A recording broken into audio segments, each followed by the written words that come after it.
Hello guys, welcome to path finder classes. तो आज हम लोग क्लास 10th का ज्योग्राफी चैप्टर का पहला यानी कि फर्स्ट चैप्टर पढ़ने जा रहे हैं, जो संसाधन एवं विकास है। इस चैप्टर का नाम है संसाधन एवं विकास। तो स्टूडेंट, पहले हम ये जान लेते हैं कि हमारा संसाधन होता क्या है। डेवलपमेंट और विकास के बारे में तो पहले से परिचित है, बट ये संसाधन होता क्या है पहले हम इसके बारे में जान लेते हैं। तो देखिए स्टूडेंट, जो संसाधन होता है ये एक ऐसा स्रोत है, यानी जो संसाधन है ये एक ऐसा स्रोत है जिसका उपयोग जो होता है ना, मनुष्य अपनी इच्छाओं की पूर्ति के लिए करता है। क्या करता है? अपनी इच्छाओं की पूर्ति के लिए करता है। यानी संसाधन बहुत सारे चीज हमारे पहले से ही नेचुरल मौजूद हैं, लेकिन जब तक जो मनुष्य होता है अपने इच्छाओं के लिए किसी चीज का यूज नहीं करता है, तब तक हम उसे संसाधन नहीं कहते हैं। यानी कि हम एक लाइन में ये बोल सकते हैं कि संसाधन एक ऐसा साधन है जिसमें मनुष्य जो होता है अपनी इच्छाओं की पूर्ति के लिए जिस चीज का यूज करता है वो क्या कहलाते हैं? हमारे संसाधन कहलाते हैं। यानी अगर कोई चीज इस धरती पे यूज है, मौजूद है, जैसे मान लीजिए हमारे पास पेड़ है, लेकिन जब तक मनुष्य इसका यूज नहीं करता है अपने इच्छा के लिए, अपनी इच्छा की पूर्ति के लिए, तब तक ये संसाधन नहीं है। लेकिन अगर इसे मनुष्य अपनी इच्छा की पूर्ति के लिए अगर यूज कर लेता है तो वो क्या कहलाता है? ये मनुष्य, यानी कि ये हमारा ये संसाधन कहलाता है। यानी कोई वस्तु प्रकृति में हो सकता है, प्रकृति में पहले से तो मौजूद हो, लेकिन जब तक मनुष्य उसे अपने अनुसार यूज न करे, अगर वो यूज कर लेता है तो उसके बाद वो जो चीजें होती हैं वो क्या कहलाती हैं? संसाधन कहलाने लगती है। तो स्टूडेंट, आप क्या यहाँ पे संसाधन के बारे में जान गए कि संसाधन क्या होता है? यानी कि जब तक मनुष्य अपनी इच्छाओं की पूर्ति के लिए किसी चीज का यूज न करे तब तक वो चीज क्या कहलाता है? संसाधन नहीं कहला पाता है। चलिए स्टूडेंट, आगे बढ़ते हैं और देखते हैं। हमारे पर्यावरण में उपलब्ध प्रत्येक वस्तु जो हमारी आवश्यकताओं को पूरा करने में क्या करता है? प्रयुक्त की जाती है। अभी मैंने बताया कि जब तक अपनी इच्छा की पूर्ति या आवश्यकताओं को पूरा न करे, तो वही चीज यहाँ पे दिया हुआ है स्टूडेंट की आवश्यकताओं को पूरा करने में प्रयुक्त की जा सकती है, और जिसको बनाने के लिए प्रौद्योगिकी उपलब्ध हो, जो आर्थिक रूप से क्या हो? संभाव्य हो, सांस्कृतिक रूप से क्या हो? वो मान्य हो, तो हम इसे क्या बोल सकते हैं? तो यह एक संसाधन का रूप हो सकता है। तो आप संसाधन के बारे में यहाँ पे अच्छे से परिचित हो चुके होंगे। मैं फिर से इसको बोल दे रहा हूँ। जैसे देखिए, संसाधन क्या है? तो संसाधन हमारा वैसा साधन है जिसमें क्या करता है? मनुष्य जो होता है अपनी आवश्यकताओं को पूर्ति के लिए, अपनी इच्छाओं की पूर्ति के लिए जो काम करता है, यानी कि जिसका उपयोग करता है, हम उसे क्या बोलते हैं? संसाधन बोलते हैं। चलिए अब आगे बढ़ते हैं और देखते हैं। अब जैसे यहाँ पे दिया हुआ है कि जो संसाधन होता है वो अलग अलग तरीके से होता है। जैसे कि पहला जो है हमारा उत्पत्ति के आधार पर क्या हो सकता है? तो ये जो संसाधन होता है उत्पत्ति के आधार पर जैव या अजैव होता है।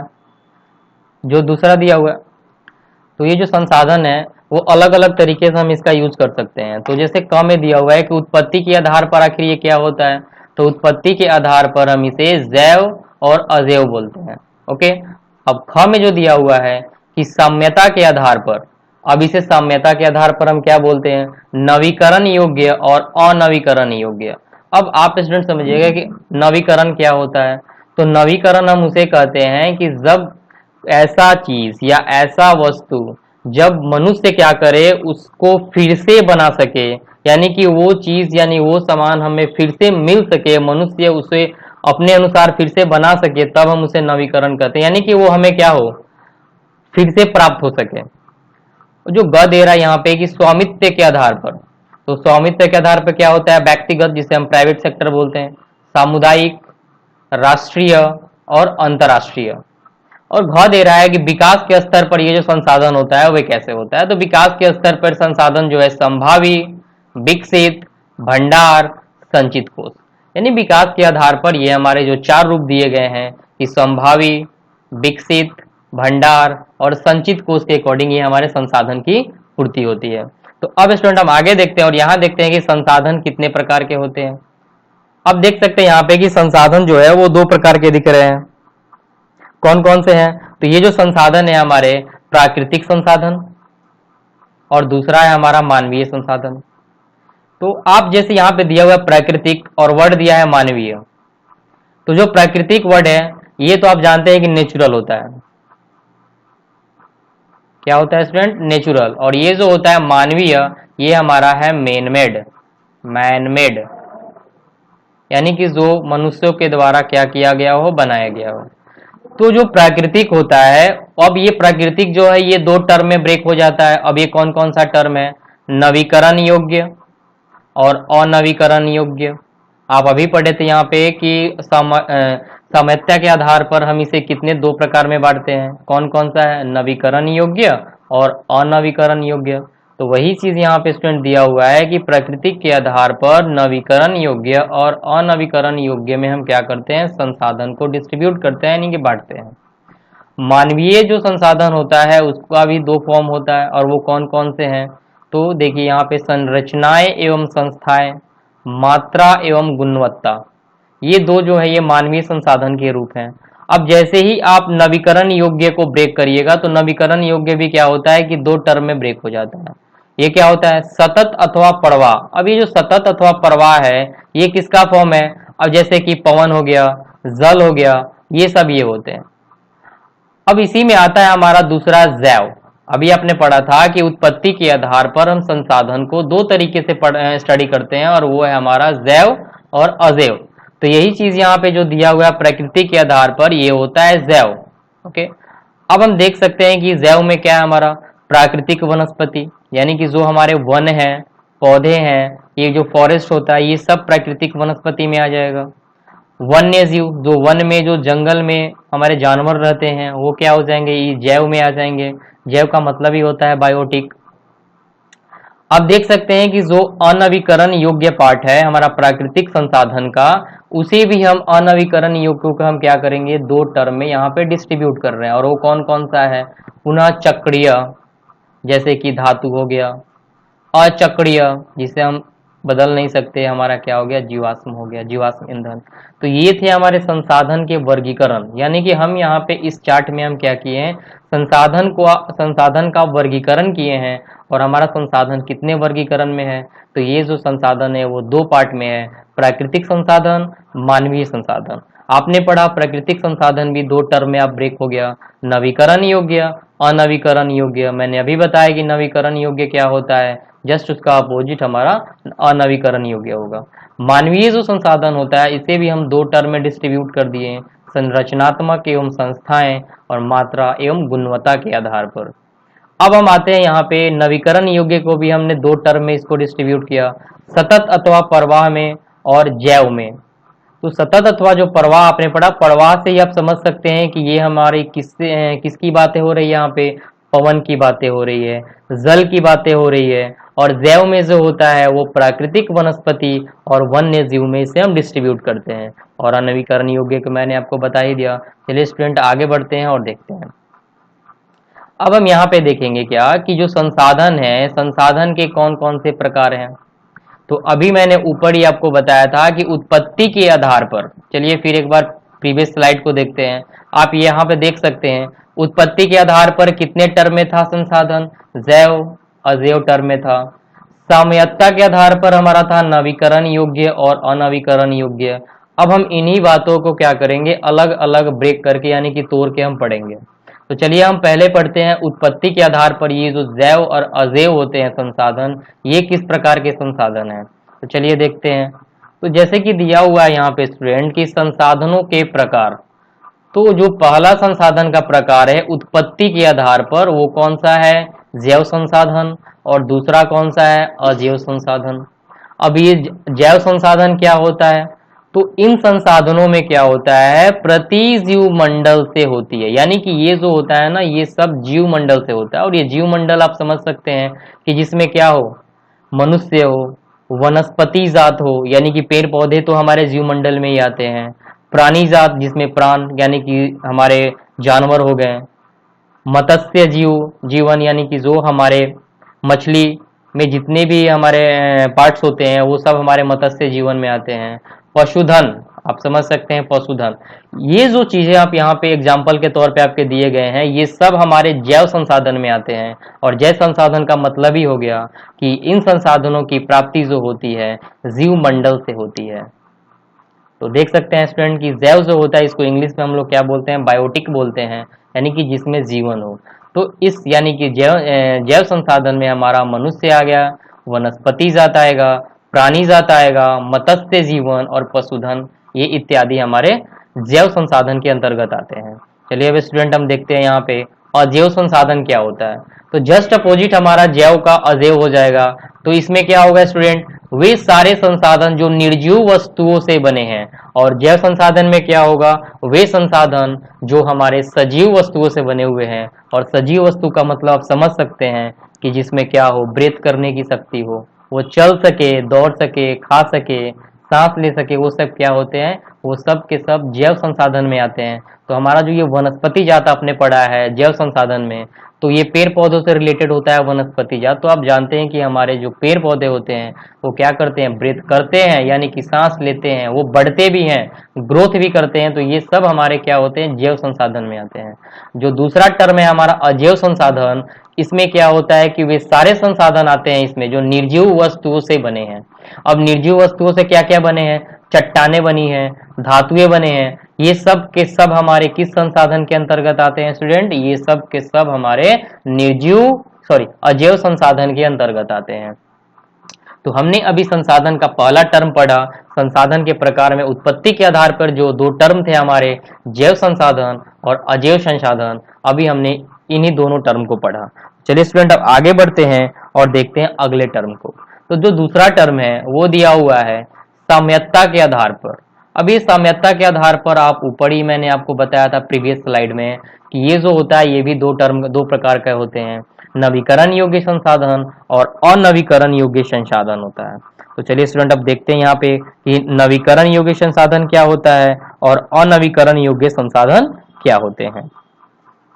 तो जैसे कि देख सकते हैं यहाँ पे कि नवीकरण योग्य संसाधन में वे संसाधन जिन्हें भौतिक, रासायनिक, यांत्रिक प्रक्रियाओं द्वारा नवीकृत या पुनः उत्पन्न किया जा सकता है। यानी कि हम एक लाइन में बोल सकते हैं स्टूडेंट की जो मनुष्य के द्वारा पुनः इसको क्या किया जा सकता है, प्राप्त किया जा सकता है, किसी भी भौतिक, रासायनिक और यांत्रिक जो यहाँ पे चीजें दी हुई हैं। अभी तो यहाँ पे मनुष्य क्या करता है, उसे या तो भौतिक रूप से या रासायनिक रूप से या यांत्रिक प्रक्रियाओं से क्या करता है, वो नवकृत कर देता है, यानी कि उसे पुनः उत्पन्न करता है, पुनः बदल देता है। तो हम इसे क्या बोलेंगे स्टूडेंट, तो हम इन्हें नवीकरण योग्य अथवा पुनः प्राप्ति योग्य संसाधन कहते हैं। यानी नवीकरण योग्य में हम स्टूडेंट ये पढ़ें कि जो मनुष्य के द्वारा पुनः प्राप्त किया जा सकता है, हम उसे नवीकरण योग्य संसाधन बोलते हैं। और इसके जो उदाहरण है वो है सौर तथा पवन ऊर्जा, जल, वन्य जीवन, ये सब के सब क्या है स्टूडेंट, ये सब के सब हमारे नवीकरण योग्य संसाधन के रूप में यानी कि फॉर्म में आते हैं। तो चलिए सेकंड हम देखते हैं, और जो दूसरा है हमारा नवीकरण योग्य संसाधन, और ये हमारा रहा नवीकरण योग्य संसाधन। अब इसमें हम क्या देखेंगे, इन संसाधनों का विकास एक लंबे भूवैज्ञानिक अंतराल में होता है। ये क्या होता है, भूवैज्ञानिक अंतराल पे, यानी कि भूमि पे, जैसे कि हमारा खनिज और जीवाश्म ईंधन इस प्रकार के संसाधनों के उदाहरण है। यानी कि जो जीवाश्म ईंधन है वो जलने के बाद क्या होता है, वो प्राप्त हम नहीं कर सकते हैं, हम उसको बदल नहीं सकते हैं।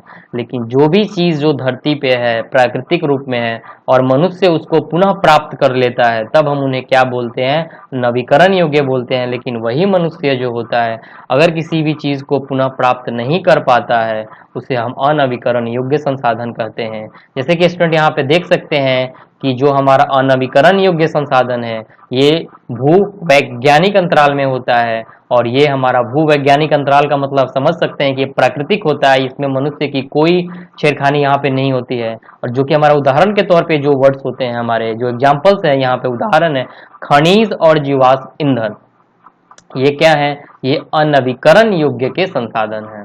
चलिए स्टूडेंट अब देखते हैं आगे। जैसे कि दे रहा है कि इनके बनने में लाखों वर्ष लगते हैं।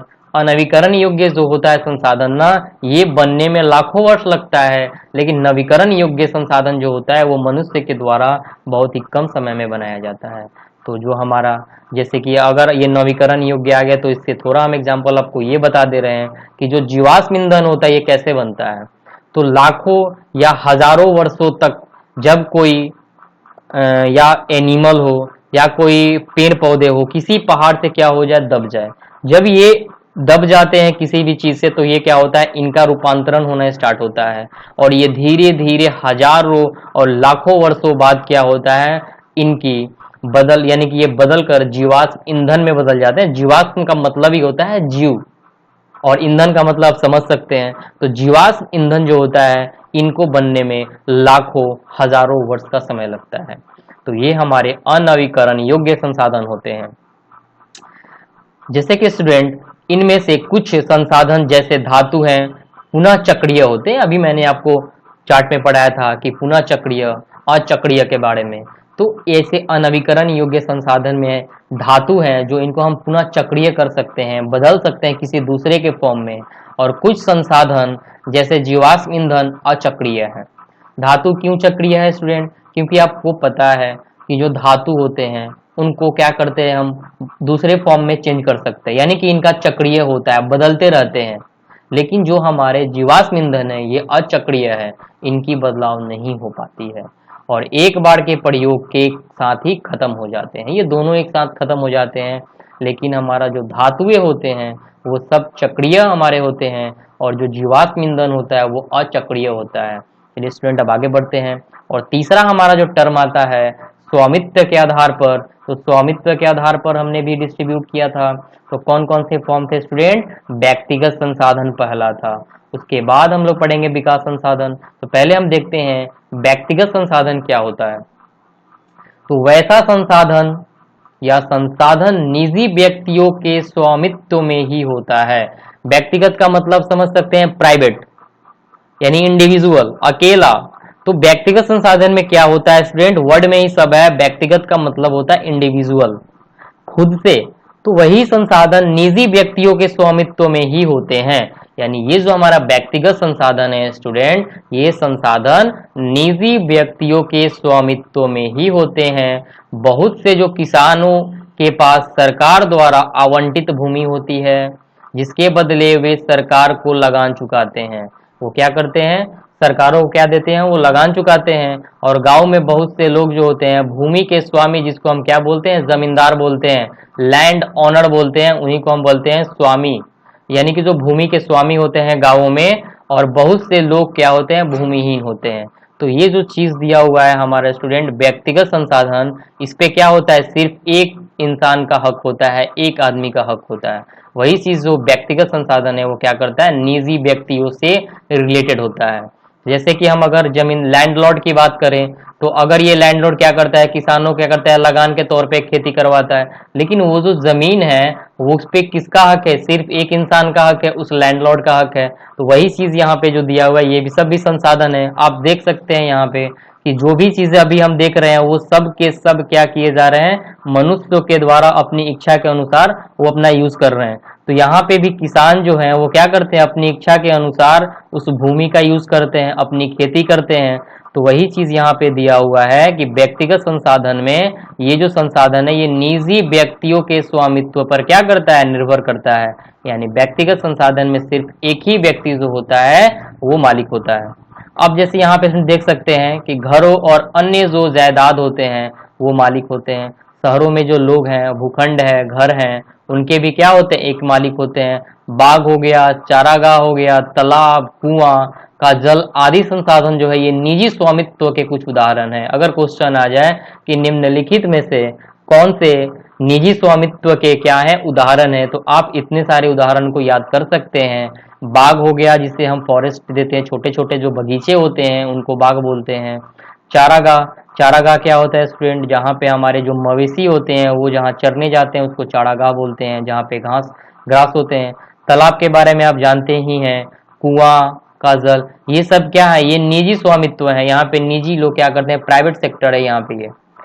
अब जैसे कि आप देख सकते हैं स्टूडेंट कि अपने परिवार के संसाधनों की एक सूची तैयार किया। परिवार जो है, आप परिवार में कौन कौन से ऐसे संसाधन हैं, ये आपका क्या हो गया, सूची तैयार करने को बोला। चलिए अब आगे स्टूडेंट देखते हैं, और यहाँ पे आप देख सकते हैं कि अब सामुदायिक स्वामित्व वाले संसाधन, अभी आपने क्या पढ़ा है स्टूडेंट।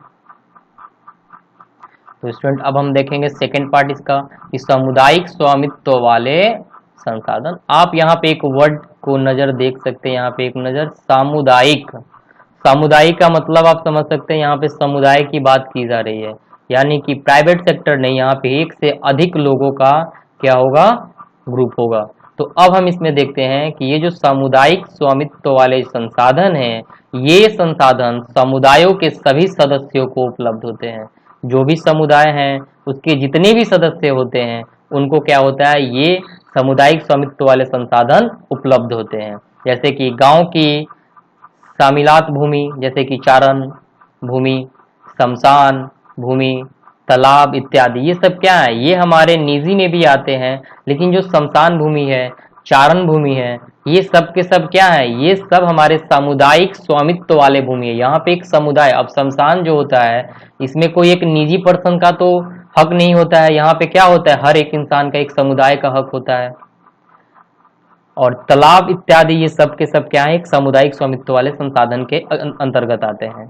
नगरीय क्षेत्रों में जो हमारा सार्वजनिक पार्क है, अब जैसे कि जितने भी आप शहरों में पार्क देखते हैं, अब इस पार्क में ये तो नहीं होता है कि एक कोई निजी इंसान जाता है और कोई इंसान नहीं जा सकता। पार्क में तो सभी लोग जाते हैं, तो हमारा पार्क भी क्या हो गया, एक सामुदायिक स्वामित्व संसाधन हो गया।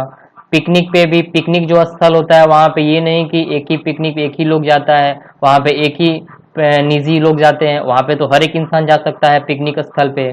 खेल के मैदान में हर एक इंसान जाता है, वहां रहने वाले सभी लोगों के लिए ये सब के सब जो संसाधन है ये यूज किए जाते हैं।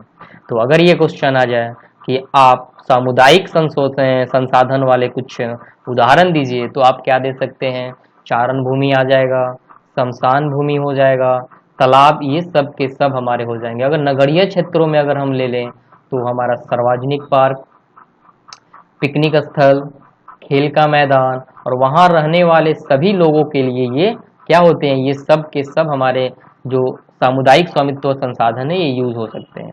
अब आते हैं थर्ड फॉर्म में, और थर्ड जो हमारा है वो क्या है, राष्ट्रीय संसाधन। आप नाम में ही देख सकते हैं यहाँ पे नेशनल, राष्ट्रीय संसाधन है। तो चलिए अब देखते हैं, इसमें कह रहा है कि तकनीकी तौर पर देश में पाए जाने वाले सारे संसाधन क्या है, राष्ट्रीय है। जितने भी आप या तो निजी ले लीजिए या आप सामुदायिक स्वामित्व वाले संसाधन को ले लीजिए, ये सब के सब क्या है, हमारे राष्ट्रीय संसाधन के अकॉर्डिंग अंतर्गत आते हैं। देश की सरकार को कानूनी अधिकार है कि वो व्यक्तिगत संसाधनों को आम जनता के हित में अधिग्रहित कर सकती है।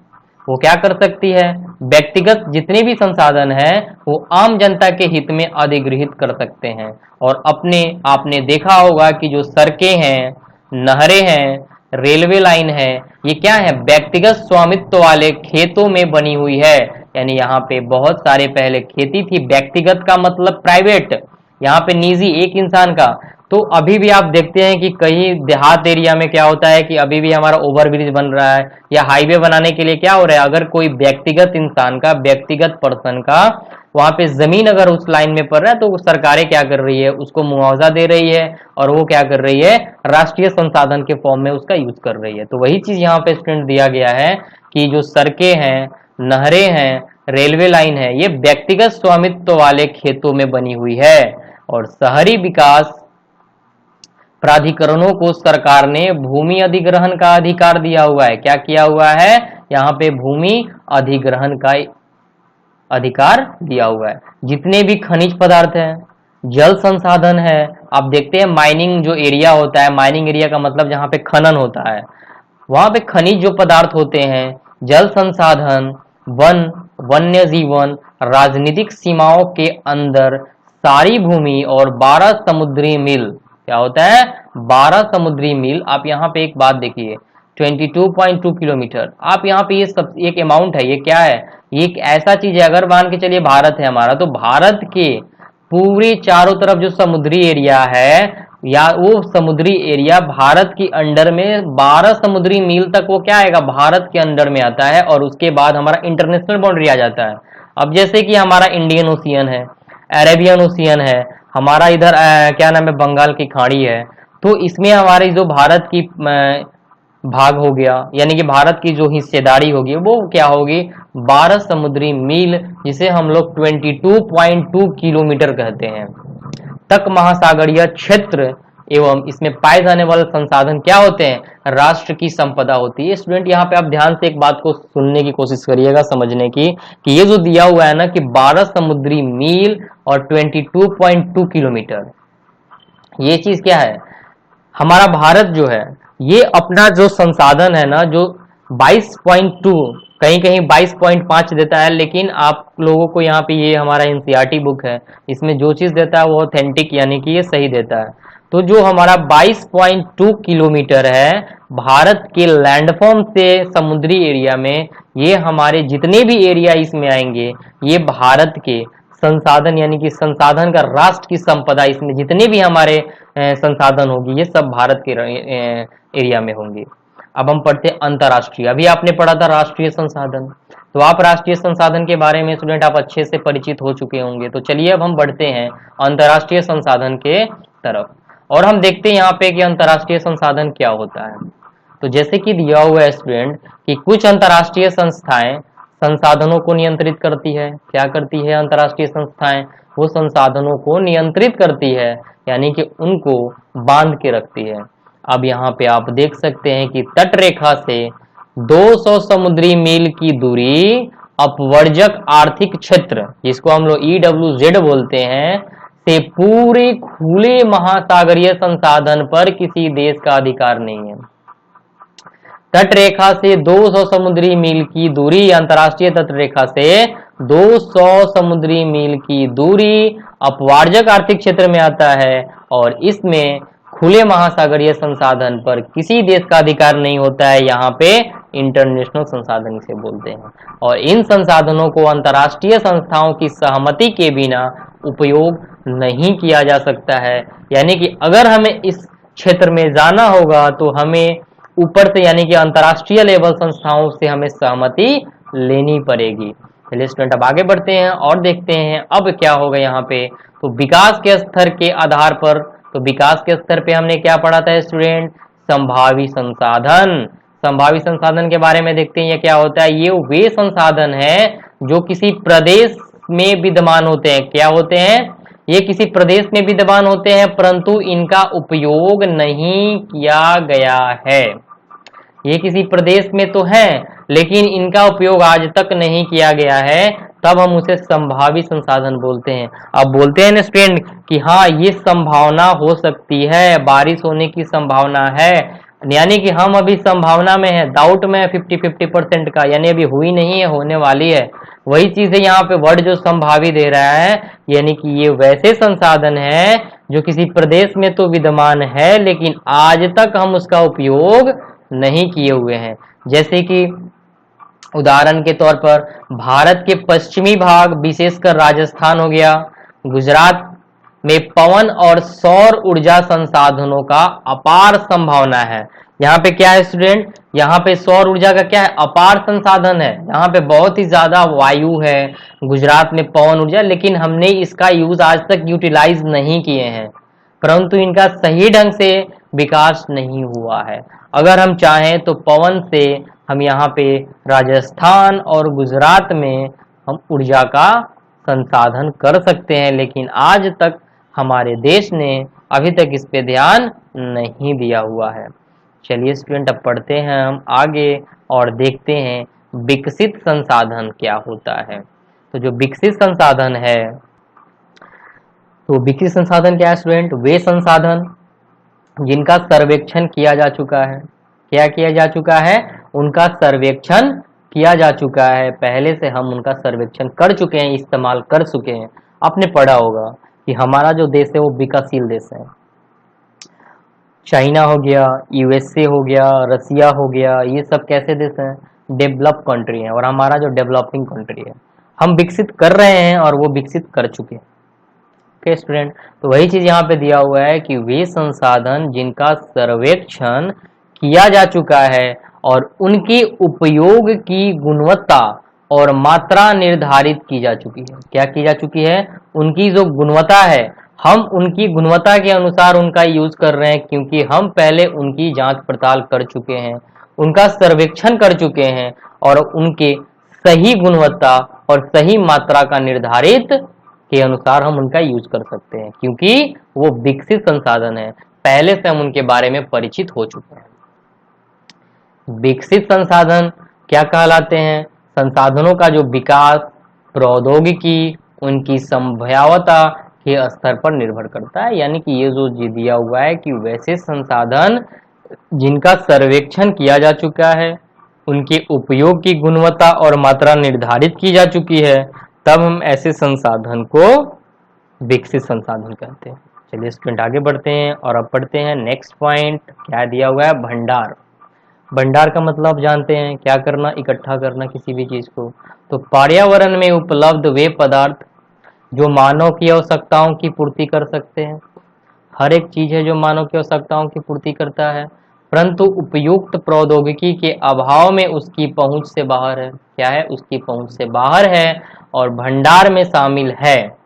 उदाहरण के तौर पे हम क्या ले सकते हैं? जल, दो ज्वलनशील गैसें जैसे कि हाइड्रोजन गैस, ऑक्सीजन गैस का यौगिक है। जो हमारा जल है उसको हम क्या बोलते हैं स्टूडेंट? H2O बोलते हैं ना। इसमें हाइड्रोजन है और ऑक्सीजन, और ये दोनों क्या है? कंबस्टिबल है, यानी कि ज्वलनशील पदार्थ है। तथा यह ऊर्जा का मुख्य स्रोत भी बन सकता है, लेकिन हम लोग इसका यूज अभी नहीं किए हुए हैं। वही चीज यहाँ पे दिया हुआ है कि भंडार तो है लेकिन हम उसका सही से यूज अभी हम नहीं किए गए हैं, अभाव है हमारी अभी भी नॉलेज में। परंतु इस उद्देश्य से इनका प्रयोग करने के लिए हमारे पास आवश्यक तकनीक की ज्ञान नहीं है। यानी कि हम इसका यूज तो कर सकते हैं, लेकिन इसके यूज करने के लिए जो तकनीकी चीज होते हैं वो हमारे पास ज्ञान अभी नहीं है। चलिए स्टूडेंट आगे बढ़ते हैं और देखते हैं संचित कोष के बारे में कि ये जो संचित कोष होता है ये क्या होता है। यह संसाधन भंडार का ही हिस्सा है। ये क्या है? संसाधन भंडारी, यानी कि संसाधन भंडार का ही हिस्सा है, जिन्हें उपलब्ध तकनीकी ज्ञान की सहायता से प्रयोग में लाया जाता है। क्या किया जाता है? जो हमारे पास तकनीकी ज्ञान है उसकी सहायता से हम क्या करते हैं? इनका यूज करते हैं। तो ऐसे ही बातों को हम क्या बोलते हैं? संचित कोष। परंतु इनका उपयोग अभी आरंभ नहीं हुआ है, यानी कि हम इन्हें बचा के रखे हुए हैं और इनका उपयोग भविष्य में आवश्यकता पूर्ति के लिए किया जा सकता है। हम क्या कर सकते हैं स्टूडेंट? इनको आवश्यकता पूर्ति के लिए हम इनका उपयोग कर सकते हैं। नदियों के जल को विद्युत पैदा करने में उपयोग किया जाता है। नदी के जो डैम बनते हैं वो डैम पे क्या होते हैं? हम वहाँ पे बिजली की पूर्ति करते हैं। वर्तमान समय में इसका उपयोग सीमित पैमाने पर ही हो रहा है और इस प्रकार बांधों में जल, वन आदि संचित कोष हैं। क्या है ये? सब के सब हमारे संचित कोष हैं जिनका उपयोग भविष्य में किया जा सकता है। तो हमारे वन जो हो गए, जल जो हो गया, ये क्या है? हमारे संचित कोष के अकॉर्डिंग आते हैं।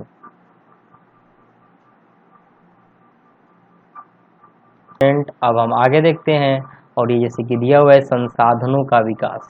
जो संसाधन का विकास कैसे हुआ, कैसे कर सकते हैं, अभी हम इसे देखते हैं। संसाधन जिस प्रकार मनुष्य के जीवन यापन के लिए क्या है? अति आवश्यक है। बिना संसाधन के हमारा जीवन क्या है? निसफल है। यानी कि संसाधन जो होता है वो मनुष्य के जीवन यापन के लिए अति आवश्यक है और उसी प्रकार जीवन की गुणवत्ता बनाए रखने के लिए भी महत्वपूर्ण है। यानी कि हमारे जीवन की अगर गुणवत्ता बढ़ानी है तो उसके लिए संसाधन बहुत ही ज़्यादा महत्वपूर्ण है। और ऐसा विश्वास किया जाता था कि संसाधन प्रकृति की देन है और परिणाम स्वरूप मानव ने इसका अंधाधुंध उपयोग किया, जिसके निम्नलिखित मुख्य समस्याएं पैदा हो गई। संसाधन मनुष्य के लिए तो है, मनुष्य ने संसाधन के लिए तो उपयोग किया ही, लेकिन इतनी बुरी तरीके से वो अंधाधुंध उपयोग कर लिया कि इससे समस्याएं पैदा हो गई। और वो कौन कौन सी समस्याएं हैं अब आप यहाँ पे देख सकते हैं। पहली जो समस्या है स्टूडेंट, कुछ व्यक्तियों ने लालच व संसाधन का ह्रास कर दिया। लालच के लिए बहुत सारे संसाधन का यूज करके। दूसरा पॉइंट कहता है कि संसाधन समाज के कुछ ही लोगों के हाथ में आ गए हैं, जिससे कि समाज दो हिस्सों संसाधन संपन्न एवं संसाधनहीनता अर्थात अमीर और गरीब में बट गया। कहीं संसाधन संपन्न है, बहुत ही अच्छे से संसाधन है, और कहीं क्या है, संसाधन में कमी ही है, हीनता है, यानी कि हम बोल सकते हैं अमीर और गरीब में बट गया है। तीसरा जो पॉइंट दे रहा है स्टूडेंट, वो दे रहा है हमारा कि संसाधनों के अंधाधुंध शोषण में से वैश्विक परिस्थिति क्या होगी, संकट पैदा हो गया। जैसे कि भूमंडलीय तापमान बढ़ गया, हमारे अर्थ की तापमान बढ़ गई, ओजोन परत में छेद हो गया, अवक्षय हो गया, पर्यावरण हमारा प्रदूषित होते जा रहा है, भूमि निम्नीकरण आदि, ये सब के सब हमारे क्या हैं, ये संसाधन की ज्यादा यूज करने यानी अंधाधुंध यूज करने मानव के द्वारा ये सब हमारे समस्याएं पैदा हो गई है। चलिए स्टूडेंट अब आगे देख सकते हैं। जैसे कि दिया हुआ है कि मानव जीवन की गुणवत्ता और विश्व शांति बनाए रखने के लिए संसाधन समाज में न्याय संगत बंटवारा हो गया। तो जैसे कि यहाँ पे दिया हुआ है स्टूडेंट की रियो डी जेनेरियो पृथ्वी सम्मेलन 1992। अब ये पूछिएगा रियो डी जेनेरियो क्या है, तो ब्राजील में है। क्या है स्टूडेंट, ब्राजील में। तो ये तो हमारा ब्राजील देश है जो कि अभी भी क्या है, अभी कोरोना से बहुत ही ज़्यादा इन्फेक्टेड है, और ये 3rd नंबर पोजीशन पे है। हमारा इंडिया जो 2nd पोजीशन में जा चुका है। तो जो ब्राजील है इसकी एक जगह है रियो डी जेनेरियो, और ये जो ब्राजील है वो किस कॉन्टिनेंट में आता है स्टूडेंट, ये आता है किस कॉन्टिनेंट में, दक्षिण अमेरिका कॉन्टिनेंट में, यानी कि साउथ अमेरिका कॉन्टिनेंट में हमारा ब्राजील एक सबसे बड़ा देश है। वो किसका कॉन्टिनेंट का, तो साउथ अमेरिका का। जून 1992 में 100 से अधिक राष्ट्र अध्यक्ष ब्राजील के शहर रियो डी जेनेरो में प्रथम अंतर्राष्ट्रीय पृथ्वी सम्मेलन में एकत्रित हुए। अगर स्टूडेंट ये क्वेश्चन आ जाए कि प्रथम पृथ्वी सम्मेलन कहाँ हुआ था, तो रियो डी जेनेरियो में। कब हुआ था, 1992 में हुआ था, और इसमें कितने राष्ट्र अध्यक्षों ने भाग लिया था, तो 100 से भी अधिक राष्ट्र अध्यक्षों ने भाग लिया था। सम्मेलन का जो आयोजन है विश्व स्तर पर उभरते पर्यावरण संरक्षण और सामाजिक आर्थिक विकास की समस्याओं का हल ढूंढने के लिए किया गया। यानी कि जो हमारी ये समस्याएं पैदा हो गई थी, पर्यावरण प्रदूषित हो गया था, मृदाक्षरण हो रहा था, इनकी समस्याओं से, इन्हीं समस्याओं से बचने के लिए हमने क्या किया, ये रियो डी जेनेरियो जो सम्मेलन था, पृथ्वी सम्मेलन, ये किए हम लोग। चलिए स्टूडेंट अब आगे बढ़ते हैं और देखते हैं। अब जो ये सम्मेलन था वो क्या किया गया, इस सम्मेलन में एकत्रित नेताओं ने भूमंडलीय जलवायु परिवर्तन, जैविक विविधता, जलवायु परिवर्तन, जैविक जो विविधता है पर एक घोषणा पत्र पर हस्ताक्षर किए गए। यानी रियो डी जेनेरियो में ये जब मीटिंग हुआ तो उसमें क्या कर दिया गया, घोषणा पत्र दिया गया और उस पर ये सिग्नेचर किया गया कि रियो सम्मेलन है, यह भूमंडलीय वन सिद्धांत यानी कि फॉरेस्ट प्रिंसिपल्स पर सहमति जताई और 21वीं शताब्दी में सतत पोषणीय विकास के लिए एजेंडा 21 को स्वीकृति प्रदान की। अब ये एजेंडा 21 की बात आ गई तो हम अभी जान ही लेते हैं कि एजेंडा 21 क्या है। तो आपने देखा कि जो पृथ्वी सम्मेलन है, सबसे पहला पृथ्वी सम्मेलन 1992 में हुआ था और कहाँ पे हुआ था, रियो डी जेनेरियो, जो कि ब्राजील की एक जगह है। चलिए स्टूडेंट अब देखते हैं एजेंडा 21 क्या है। यह एक घोषणा है। एजेंडा 21 क्या है, यह एक घोषणा है जो कि 1992 में ब्राजील के शहर रियो डी जेनेरियो में राष्ट्र यानी कि जो संयुक्त राष्ट्र पर्यावरण विकास सम्मेलन, जिसको हम बोलते हैं UNCED, के तत्वाधान राष्ट्र अध्यक्षों द्वारा स्वीकृत किया गया था। और इसका उद्देश्य क्या था स्टूडेंट, भूमंडलीय सतत पोषणीय विकास हासिल करना, यानी कि जो हमारा भूमंडलीय तापमान बढ़ रहा है उससे में कमी लाना। और यह एक कार्य सूची है, कौन, एजेंडा 21, जिसका उद्देश्य समान हितों, पारस्परिक आवश्यकताओं एवं सम्मिलित जिम्मेदारियों के अनुसार विश्व सहयोग द्वारा पर्यावरण क्षति, गरीबी और रोगों के निपटान है। एजेंडा 21 का जो मुख्य उद्देश्य है कि प्रत्येक स्थानीय निकाय स्थानीय एजेंडा 21 तैयार किया गया। यानी कि एजेंडा 21 क्या है, घोषणा पत्र है, बस यही आप जान सकते हैं। चलिए स्टूडेंट अब आगे बढ़ते हैं और देखते हैं यहाँ पे कि जो संसाधन नियोजन है ये क्या चीज है। संसाधन नियोजन करे कि संसाधनों के विवेकपूर्ण उपयोग के लिए नियोजन एक सर्वमान्य रणनीति है और इसलिए भारत जैसे देश में जहां संसाधनों की उपलब्धता में बहुत अधिक विविधता है और यह भी महत्वपूर्ण है, और यहाँ ऐसे प्रदेश भी हैं जहां एक तरह के संसाधनों की प्रचुरता परंतु दूसरे तरह की संसाधनों की कमी है। क्या है, कहीं कहीं आप देख सकते हैं कि एक प्रकार की संसाधन तो बहुत ही ज्यादा में है, मिलता है, प्रचुर मात्रा में है, लेकिन कुछ अन्य प्रकार की जो संसाधन है उनमें कमी है। ओके स्टूडेंट, आप देख सकते हैं यहाँ पे कि कुछ जैसे कि दिया हुआ है कि ऐसे प्रदेश जो संसाधन की उपलब्धता के संदर्भ में आत्मनिर्भर हैं, सेल्फ इंडिपेंडेंट है, और कुछ ऐसे भी प्रदेश है जहां महत्वपूर्ण संसाधनों की अत्यधिक कमी है। उदाहरण के तौर पर झारखंड हो गया, मध्य प्रदेश, छत्तीसगढ़ आदि प्रांतों में खनिज और कोयले के प्रचुर भंडार हैं, लेकिन अरुणाचल प्रदेश को ले लें, अरुणाचल प्रदेश में जल संसाधन प्रचुर मात्रा में पाए जाते हैं परंतु मूल विकास की कमी है। यहाँ पे क्या है, जल तो है बहुत प्रचुर मात्रा में, आप देखते हैं अरुणाचल प्रदेश हमारी जो ब्रह्मपुत्र नदी दिहांग के नाम से उसमें जानी जाती है अरुणाचल प्रदेश में, तो अरुणाचल प्रदेश में जल की प्रचुर मात्रा है जल संसाधन की, लेकिन यहाँ पे मूल विकास की कमी है। राजस्थान में पवन और सौर संसाधनों का बहुतायत है, यहाँ पे क्या है, बहुत अधिक है। यहाँ पे क्या है, राजस्थान में पवन और सौर ऊर्जा बहुत अधिक है, लेकिन यहाँ पे ले लीजिए जल संसाधन की कमी है। यानी आप देख सकते हैं क्या क्या, यानी एक जगह एक संसाधन बहुत अधिक है तो दूसरा संसाधन की कमी है। लद्दाख का जो शीत मरुस्थल देश अन्य भागों से अलग अलग पड़ता है, अलग थलग पड़ता है। यहाँ पे कौन सा, ये हमारा लद्दाख।